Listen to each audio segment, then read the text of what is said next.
সত্যি বলছি, আমি না ভীষণ শান্তি পাই যখনই লাইফে কোনো ট্রাভেল হয়। যখনই মনে হয় ভীষণ একা লাগছে, আর ভাল লাগছে না, ভীষণ ডিপ্রেশন লাগছে, মনে হচ্ছে একটু হালকা লনলিনেস ফিল করছি, লাইফে কাউকে মিস করছি, আমি না বেনারসে চলে আসি।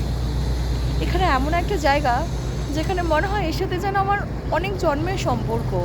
মনে হয় এই জায়গাটা যেন নতুন না আমার কাছে, মনে হয় যেন কতদিনের চেনা। এখানের ঘাট, এখানের লোকজন, এখানে ছোট ছোট জিনিস, আমি না একটা অদ্ভুত শান্তি পাই বেনারসে এসে। সত্যি কথা বলছি, জীবনে যদি কখনো মনে হয় না যে এই লোকটা আমার সাথে কেন এরকম করলো, আমার সাথেই কেন এরকম হলো, লোকে কেন আমার সাথে এরকম করে, লাইফে যখন মনে হবে না যে প্রচুর শূন্যতা আছে, কোনো কিছু পাচ্ছি না, বেনারসে চলে আসো। সত্যি কথা বলছি, সব কিছুর অ্যান্সার পেয়ে যাবে। মনে হবে না যে লাইফে আর অন্য কোনো কিছু নেই, বা লাইফে কোনো কিছু দরকার আছে। দেখবে ও যেটা, মানে কি বলবো, কথা আছে না, আত্মার সাথে পরমাত্মার পরিচয় হয়ে যায়। হয়তো একটু জ্ঞান জ্ঞান শোনাচ্ছে, বাট সিরিয়াসলি বলছি, এখানে আসলে না সত্যি আত্মার সাথে পরমাত্মার দেখা হয়ে যায়। লাইফে না সব কিছু পাওয়া হয়ে যায়। I feel I am complete.